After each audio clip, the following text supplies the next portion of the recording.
the villages and you were black in South Africa. So I had a tough upbringing, a tough years in the world. And are we still on? We're still on. I switched my video off. Oh, okay. So I was born in 63, somewhere close to Zimbabwe, in Malamulele, in Limpopo. And we were 5. Lost my father when I was 3. I can't say I know my father, basically. And my mother was not working. My father had left a few head of cattle.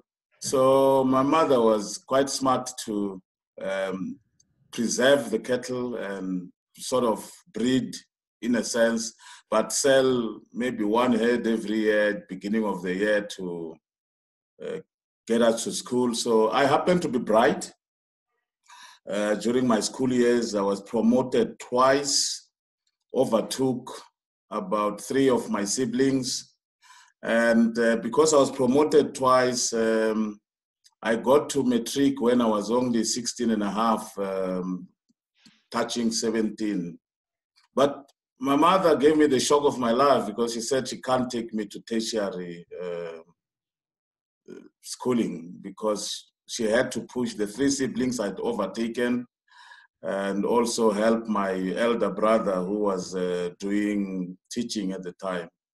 So I found myself out in the world at 17 looking for a job. There was the Gazankulu Homeland Government at the time, and I went hunting for a job there. I remember this lady who was at HR in one of the departments. I went to her office, sat in front of her, and said to her, I'm looking for a job. She says, but you should be at school, son. And I said, no, I passed matric, but I can't go to university. So she says there's no job. And she turns back to look at her. You know, those days in the 80s, this was 81.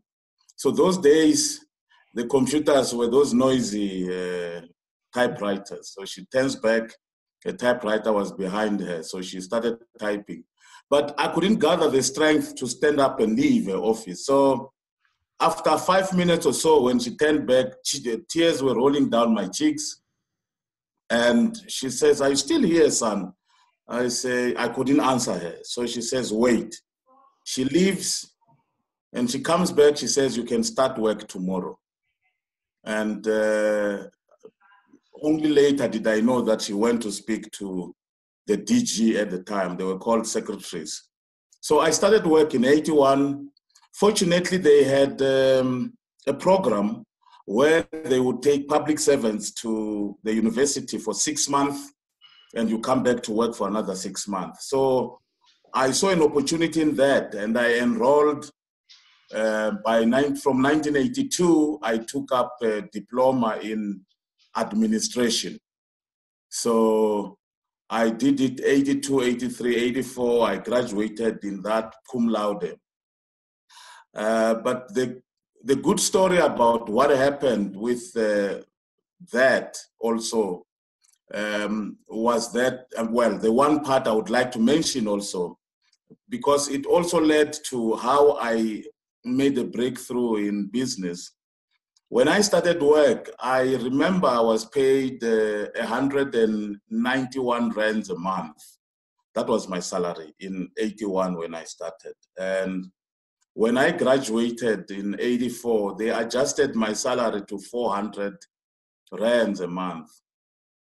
But why I mentioned that is in 1982, they start selling houses in Guyana to public servants, bonded houses.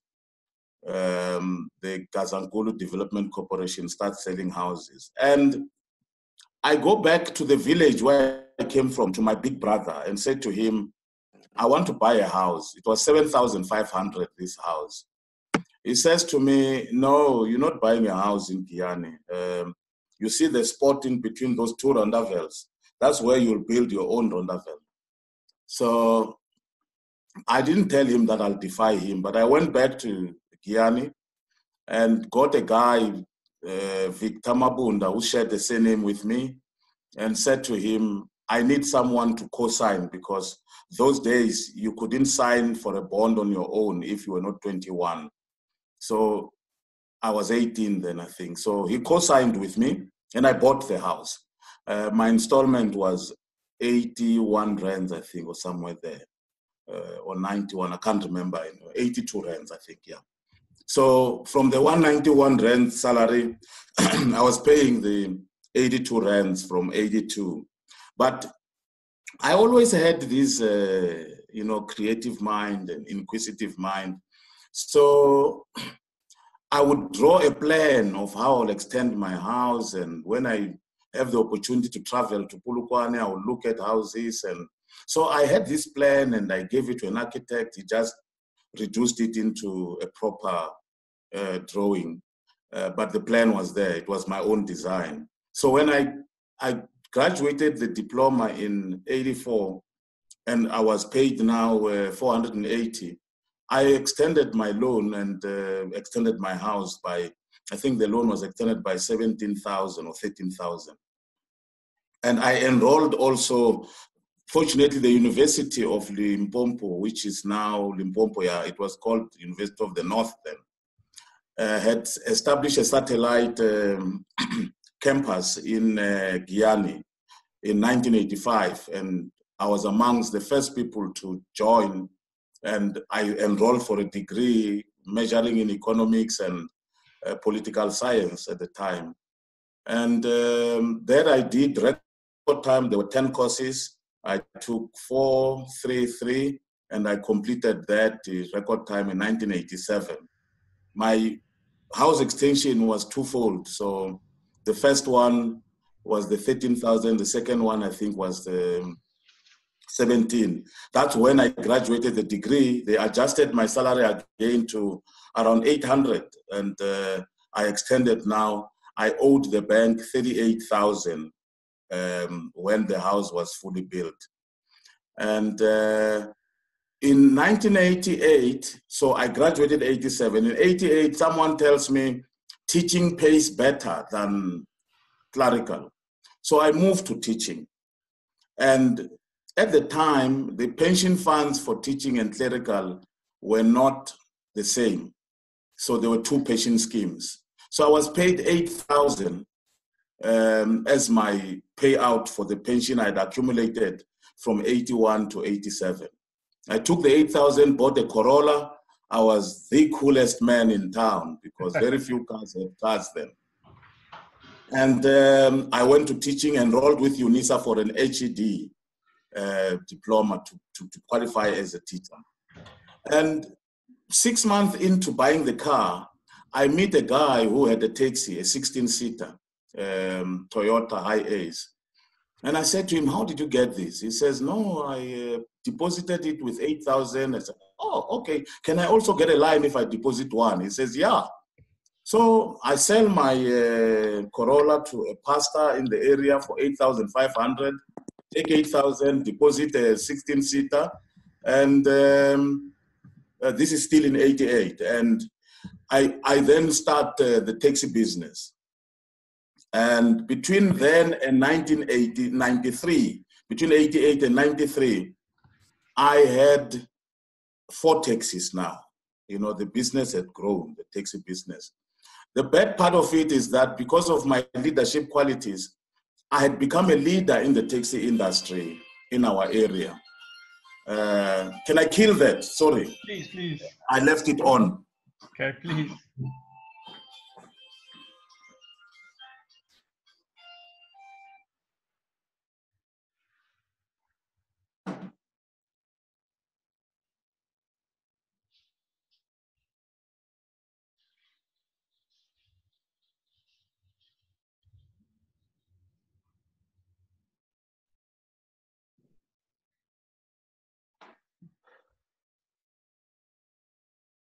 I want to say a quick good morning to Craig and Wayne that's joined us a little bit late, but Yeah, thanks for coming.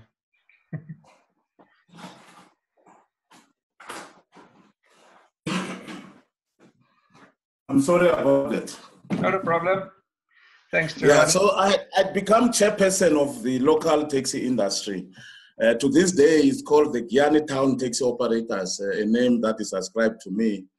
But then the problem with that is that the taxi industry, as most of you will know, is prone to violence. So I remember there was violence in our area in the early 90s. And one of my taxis was leaving Giyani to Johannesburg, and some people were interested in the route because it was said to be very lucrative. So one day I'm going to chair a meeting, and now at that time, I had become an acting principal. For some reason, I had a good teaching method, and the guy who was principal when I got to teach at the high school liked what I had done, because I got there and took the textbooks that I was given.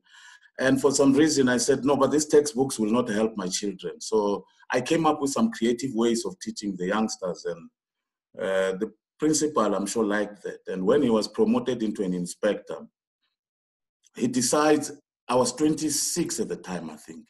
Oh, yeah, 25, 26. He decides to make me acting principal when he left. So he nominated me, and the second appointed me. So it's 1992. I am acting principal. Well, this time I was 1993, sorry. I had left the acting principal post, and I'm now registrar of a college of education in Giyani. And I'm also enrolled with the University of Stellenbosch doing an MBA at the time. And I'm chairman of this taxi industry. Now, we go to this meeting, so there's a violence, and they say everyone must have a gun. They must take their gun, put it on the table to show that they can fight. I went home that night and said, no, this is not where I want to belong. So I hatched an idea that I'll leave the taxi industry and I'll look for other opportunities. And that's when I met a local guy who was doing a mall in Giyani. And I became the first Black person, I'm told, in South Africa to buy a Nandos franchise, because I opened the franchise, Nandos, in Giyani in 1993, December. And I left. I sold all 4 of my taxis, and I made a little bit of money from them. But the biggest capital contribution to the 500,000 that Nandos wanted for me to open a franchise was the house, because I registered a second bond, and the house was worth about 230,000 now, from that 7,500 that I bought it. So I raised about 200,000 from the house and contributed another 150 from the taxis. And the same friend who had introduced me to taxis, I went to him because I was short about 140,000, and he contributed that. We became partners. To cut a long story short, by 95, I had opened the second Nandos in Thohoyandou alone now. And 96, Nandos decide they are going to buy everyone out because they want to list their business, and they need the underlying asset. So they say to me, they like my work ethic, because I was running 4 stores in Limpopo at the time. 2 belonged to the company because the people who had started them had failed, and they had given them to me to run, and with the idea that I would buy them. But when they bought back, they said, no, you can become a director for Limpopo. I said to them, no, but I wanted to own my own business. I didn't want to be a director in another company. So I take part of the money that they had given me at the time when they valued my shops, and I leave 500,000. I took up, it was valued at 1.5 million. So I took $1 million and left 500,000 in there, and headed to Joburg. You know,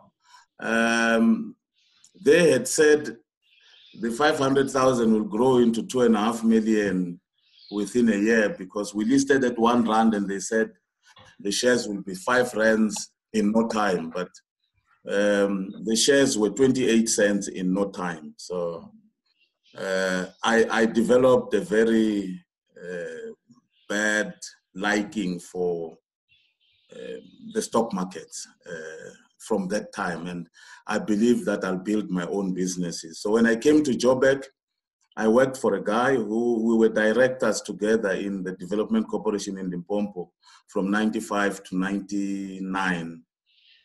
And he used to tell me that when I'm tired grilling chicken, I must join him and we'll do proper business. And he was in consulting.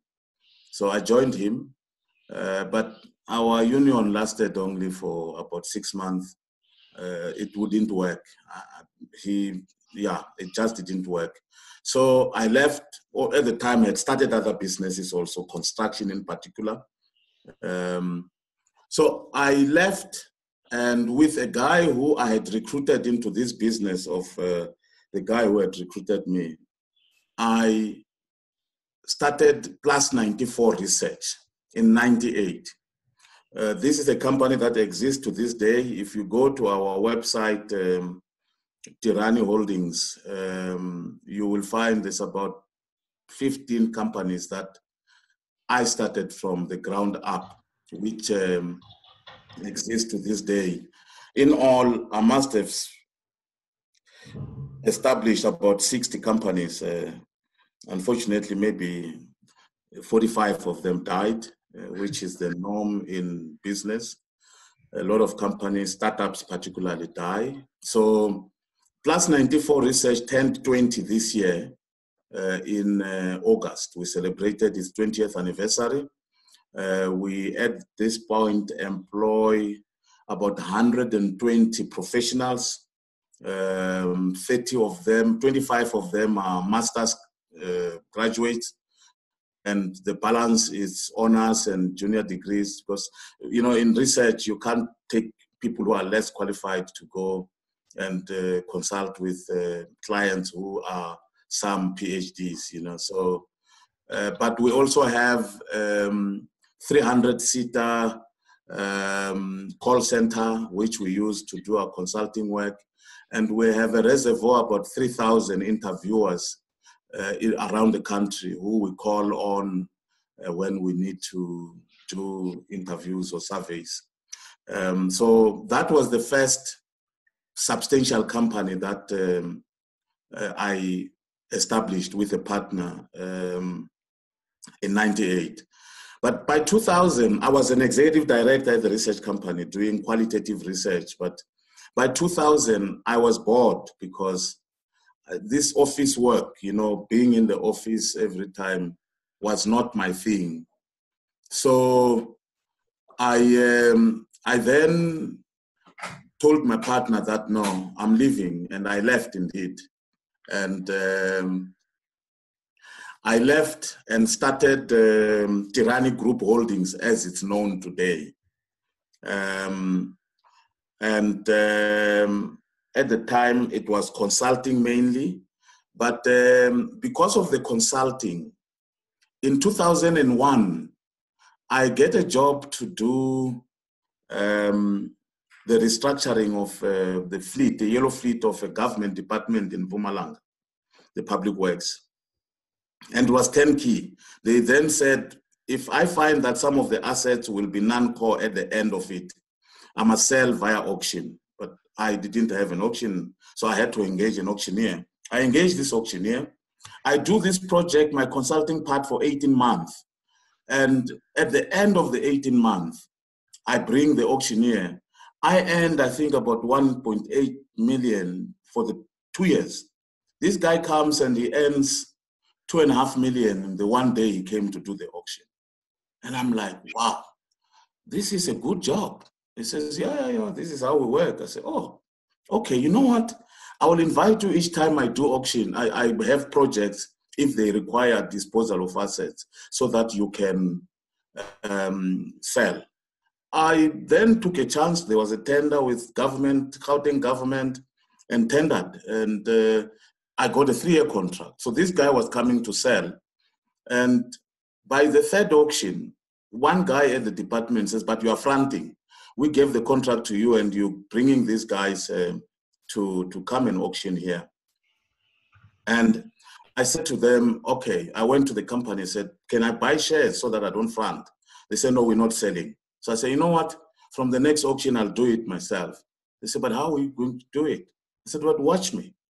And indeed, from the next auction, I started teaching myself to do auctions. And to fast track to yesterday, for instance, I did 270 lots for ABSA. We sell for ABSA.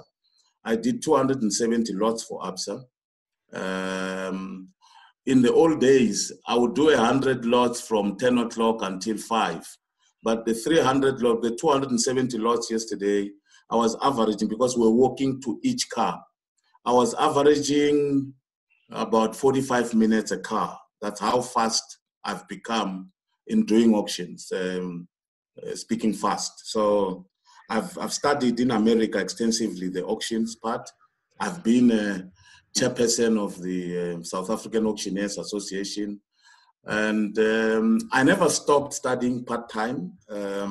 As I said, in the 90s, I did the MBA with Stellenbosch in Belleville. Their campus for the business school is in Belleville.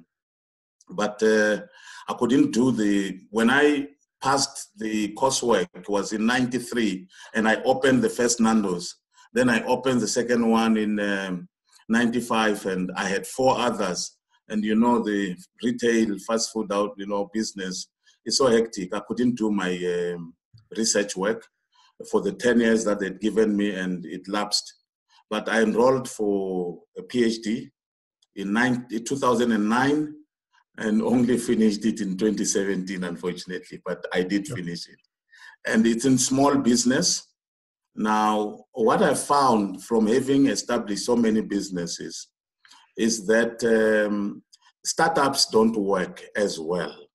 And my research, which I can share with you guys, I can ask my PA to maybe send it to Jason and he can share with you. It's about 600 pages, unfortunately.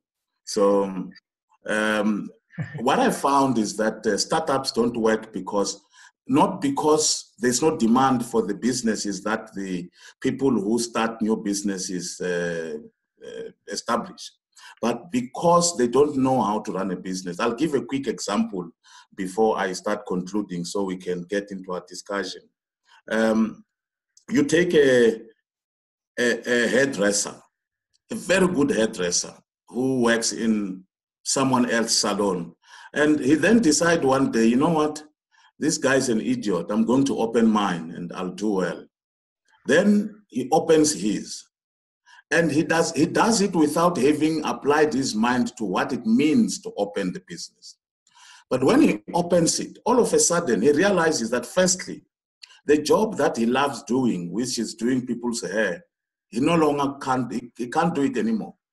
Because now he has to be the accountant, he has to be the HR, he has to be the marketer, he must do the books, there is a dozen other jobs which are those of running a business, which he must do. And that's why businesses fail. Not because he's not a good hairdresser, but because he can't do these other things that are about running a business. So the research has recommended that government would spend the 4 billion they use every year to try and support startups. If they were to support businesses like my 15 businesses that have been existing 5 years plus, they would be able to document those businesses and produce SOPs, and then get those businesses stronger in understanding what they are doing. That way, they could create more jobs than trying to do it with startups. At any rate, most people who do startups are not businessmen, in fact. They are self-employed, and they go into business because there's nothing else for them to do, or they get their pension, then they go to business. Now, those people, if they're lucky, they will just employ maybe 3 people or 5 people at most. Now, even in developed countries, the people who will create the multitudes of jobs, the hundreds, the thousands, the millions of jobs, are your opportunity entrepreneurs, not your necessity entrepreneurs who go into business because they have nothing else to do. It's people who are like your Mark Zuckerbergs, your Bill Gates, who dream up things and they start up big companies. So yeah, you will see most of my businesses in my website. The latest addition to our business is a school we've built in Giani, in the rural area. Most people say to me to this day, why we built a school in a rural area where there's not even a title deed. And I've had to use the little money I had.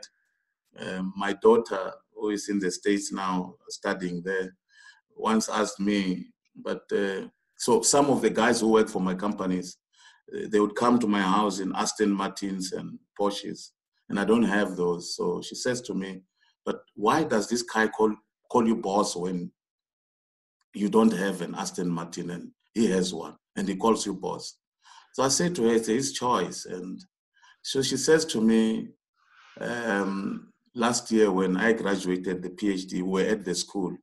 She says to me, if you made more money again, what are you going to do? Will you buy a Rolls Royce? I said, no, I'll build more schools. And I'll build them in the villages. So we built a school where we literally subsidizing the parents 50% in a sense, because if I built that school in Midrand, I would charge 4,000 or 5,000 a month for a learner.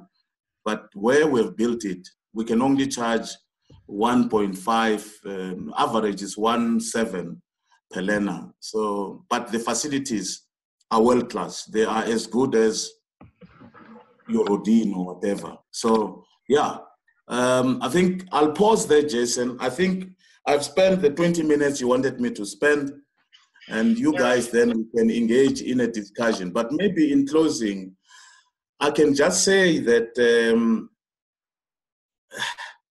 it's tough out there in the world, and most of the time people think there is a video you guys must check out, which I did with APSA on chess and how it helps with strategy and all that. They were talking about prosperity, and I shared my thoughts about prosperity and said, to me, prosperity should not be about hoarding money and buying jets, and they're fine if you can do it. But those of us who are fortunate should share with other people and share our knowledge. I don't believe in giving other people, not even my siblings, I don't believe in giving them money. Not that I have it anyway, because being a serial entrepreneur myself, and I know I'm not even bankable. The banks can't borrow me money, because that's why even the school I built from my own money. You will see it in the website. It's quite a big school. If the guys who build similar schools for government, they built them for 80 million, but we built it for half of that, but we built it on our own, and it has 700 kids now. Sure. From grade 00 to grade 12. They are writing their exams now, their first exam. So you guys must pray for me. I have the first grade 12 and we must produce 100%. I've told my teachers to do that. So in closing, Jason, I think as human beings, we have lost what the essence of being human means. And you see it in a lot of things. You see it in racism, you see it in the hatred that people have and all of that. But, you know, we're here for maybe 8 years if we're lucky. And if you are 80, you're no longer even functional. You know, you have arthritis, you have all sorts of things that inhibit your mobility and all that. I mean, we saw Mandela, the Mandela we loved. When he died, he was not a person you would want, you would even wish that he should die. You know, so we have about 70 years, and maybe 50 of those, not even 50, because people are more productive around 35 of age after they've honed some skills and they know how to do something. You know, the 10,000 rule, you have mastered a skill. Then, so we are productive for about 35 or 40 years. And some of us are lucky to make a lot of money in that space. But then they decide to do funny things instead of making the world a better place. The world we live in today is terrible. I mean, South Africa is in a mess, yes. And some of us are talking now because we have some affinity with the leaders, like the president. You know, we have a situation where, just to close off, Jason, Okay. our government goes into a conference about 3 weeks ago, and they say it's a job summit. They come out of it, they say they'll create 275,000 jobs a year. And we have 6 million people who are unemployed and are still looking for work. If you add those that are unemployed but have given up looking for work, there's 9 million unemployed people. Now, they are going to create 275,000 jobs. The kids who are writing matric now, there's about 700,000, I think, who are writing matric now. 400,000 of those will go into the job market. Now, government will create 275,000 jobs a year. You will have 400,000 coming in. And you have 6 million who are unemployed, 9 million if you... So I've sketched it out. You know what I'm talking about there. And part of it is because our neighboring countries are in trouble also. Yeah. There are Zimbabweans in the country who have taken up jobs in the hospitality area. I don't know the statistics, but I think it's upwards of 1 million, even close to 2 million Zimbabweans who work in South Africa. Now, Trump in America is saying America first. I think we should also in South Africa be saying South Africa first. But we should not give up on the neighboring countries. We should go in there and also help them to kickstart their economies. I'll pause there, Jason. We can talk for the whole day in terms of some Tirhani. I think you've got an amazing story and you've got a phenomenal outlook, and it really has been a pleasure listening to you. Thank you very much.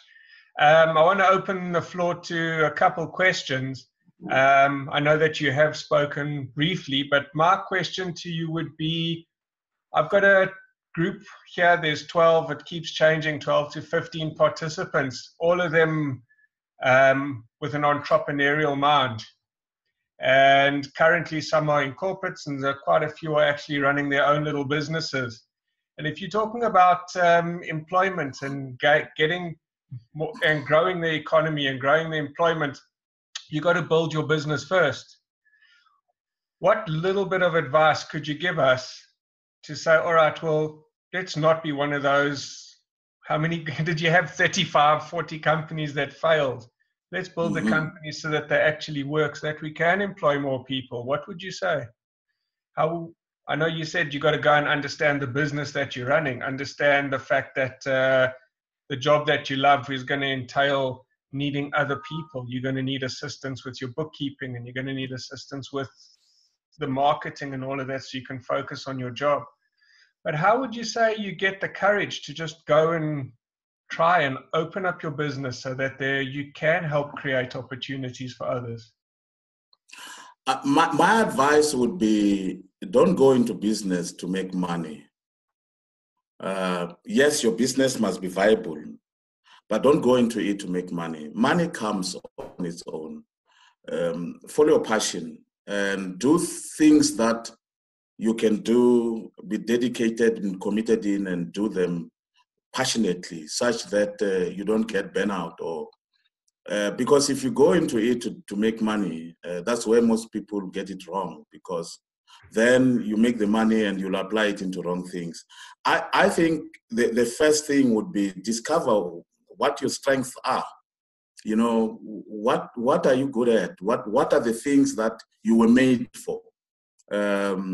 And once you have that, it's enjoyable doing the things you do, and the money follows.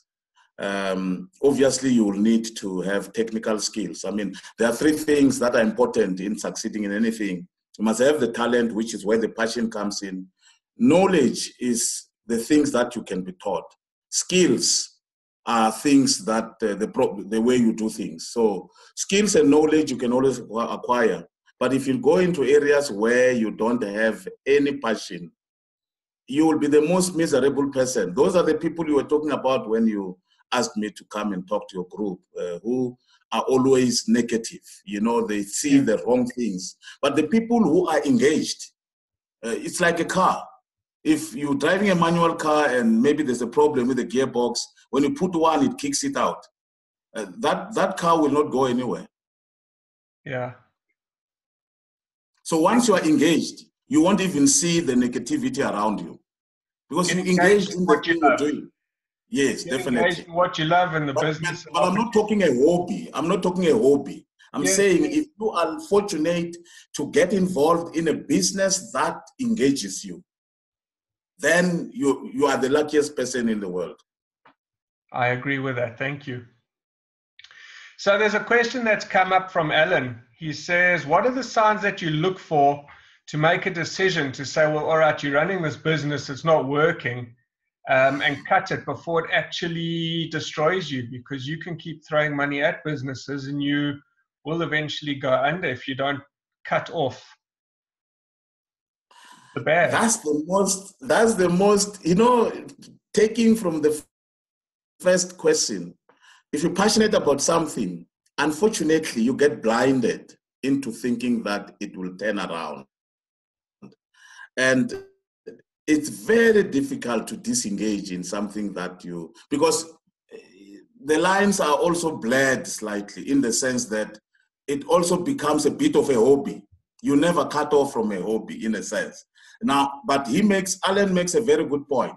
I am grappling with things like those even currently, where I've thrown a lot of money into some of the things. Even with the 15 companies, we're going into a session on the 12th of November, where I've said to my guys, no guys, we need to maybe rationalize and focus, because in the past few years, I must have thrown an inordinate amount of money, tens of millions, into things that, and it's not because the businesses can't work. Sometimes it's because the people you have in the businesses can't work. Now, the signs, well, he knows the signs already, Alan. He's just being naughty by asking the question. He knows the signs, but it's something else that is keeping him in there, because maybe he's passionate about it. But you have to be ruthless as a business person. In as much as I said, don't go into business to make money. You can't go into business to lose money, you know. So it has to carry itself. There's a fine balance. Yes. Thank you. Any other questions that anybody wants to ask before we go to work and be passionate about our days?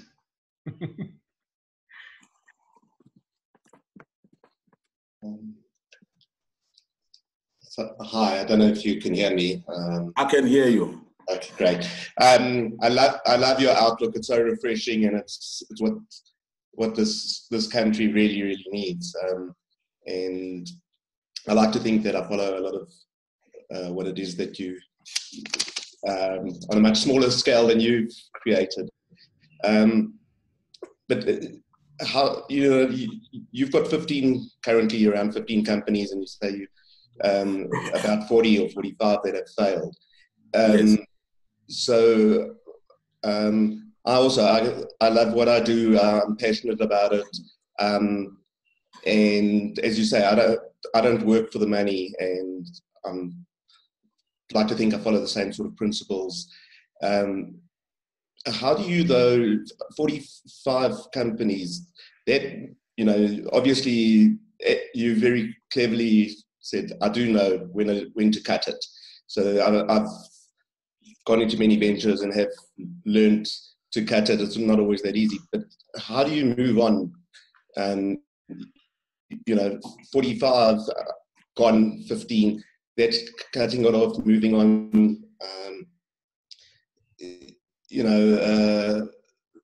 If you look at it from a percentage point of view, and you analyze it, which is the last thing in the world that we're actually interested in, is analyze. The success rate isn't that high, and yet you continue to be motivated and to build, and you know, is it just the kind of person you are? It's just you're a positive person and you know what you believe in and you just keep going forward.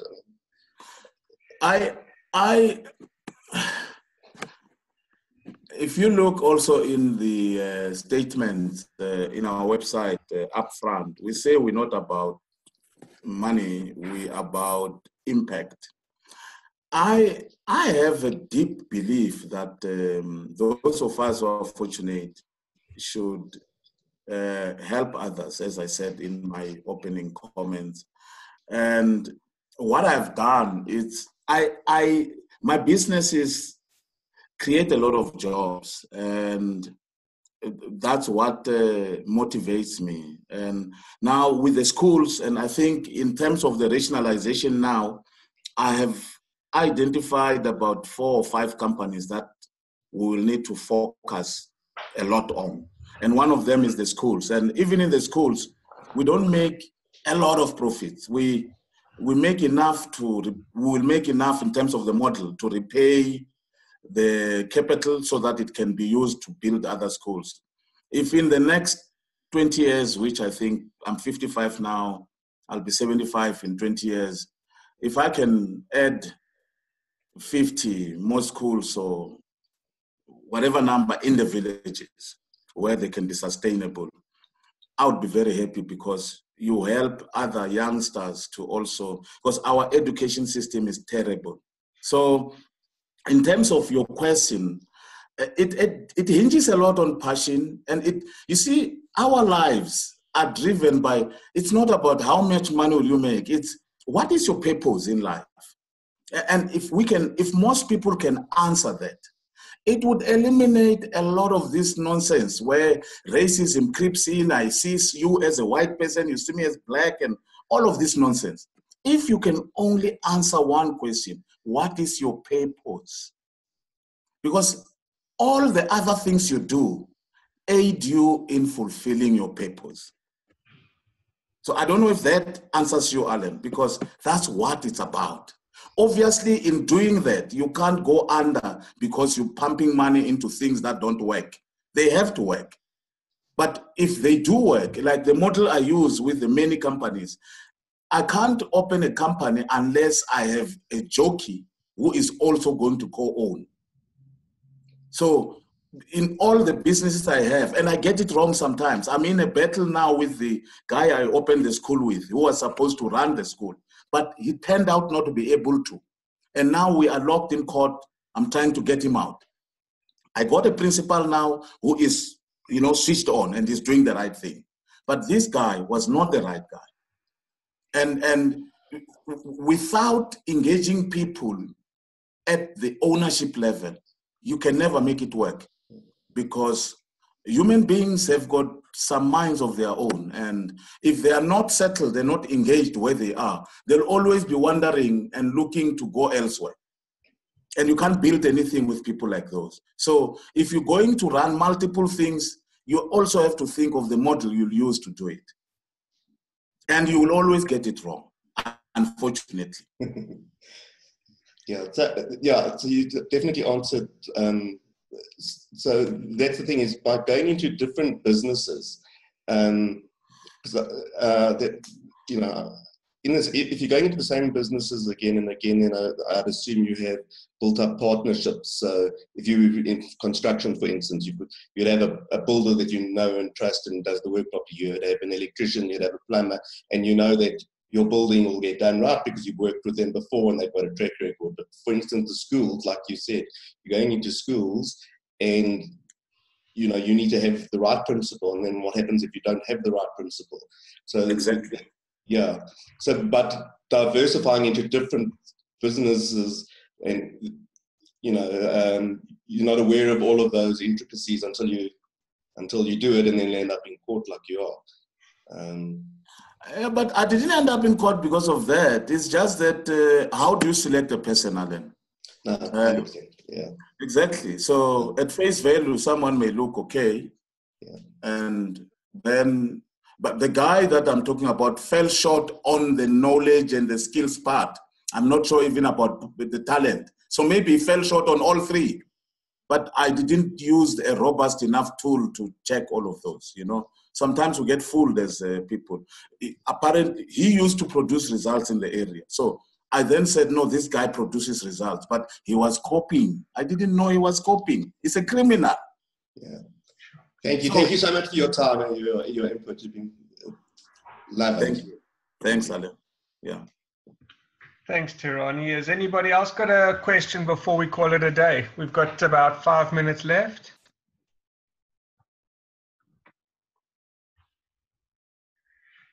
All right, Tirhani, I think that's it. I've got in quite a few thank yous written here on the chat. I don't know if you can see it, but people are saying thank you very much for your time and thank you very much for your input.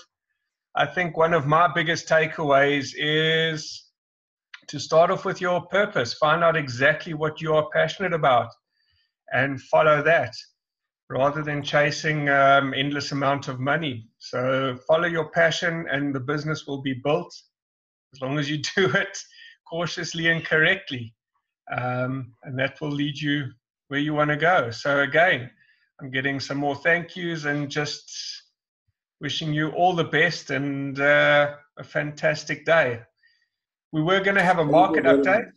Sorry, but I maybe my parting shot, Jason, is that most of the poorest people I've seen are people with loads of money. Because what has made them poor is they only have money. They don't have relationships. They don't have family. They are the most ruthless guys you'll ever see. They will not even spare you a cent. They are horrible people because they are watching for their money. So most of the happiest people I've seen are people without a cent. Because they don't have a bond, they don't have an installment for a car, they have nothing to worry about. They're like babies. Sure. You know, a child is the happiest person you'll ever find because they're not bothered about anything. I wish we could stay in that mode, grow in other areas, but stay in the child mode. We can. You can choose to and be because smart. Children can't be racist. Eh? Yeah. They can't be anything. They're just children. They see another child in a restaurant, different color, they go to her and they start playing. You know, so yeah. But we lose all of this through whether it's indoctrination or whatever it is in adult life. And we become terrible people because we've lost what we came to the world with. Sure. That's quite it's in a whole nother discussion, Tirhani. I think that, sure, those are powerful words. Thank you. Thanks, Jason. Thanks to everybody. It was nice chatting to you. And I think if anybody's got questions, would you mind if they sent them to me and I'll No, send them? not at all. In fact, they could get in touch with me. Let's do business also. Maybe there are areas where we can collaborate. They can go to our website, check the things we do, and we can collaborate on many things. Yeah, but also I have a vast of knowledge in entrepreneurship and also from the studies, the PhD. So please, by all means, I will share the thesis, but they can contact me. My email is very easy. It's tirhani@tirhani.co.za, so they can find me easily. Awesome. Thank you so much. And I'll get a hold of Eunice to get your what did you say, your thesis? And Yes, definitely. I'll share it with the group here. We've got quite a few researchers, so they can research and summarize it into 1 or 2 pages for us, which would be great. Thanks a lot. Thanks, Tirhani. Good luck with your schools, and we'll all be in touch. Everyone, thank you very much. Thank you so much for joining me today, and just have a phenomenal day, a great week, and follow your passion. Thank you very much. Cheers, Tirhani. Cheers, guys. Cheers all. Goodbye. Bye.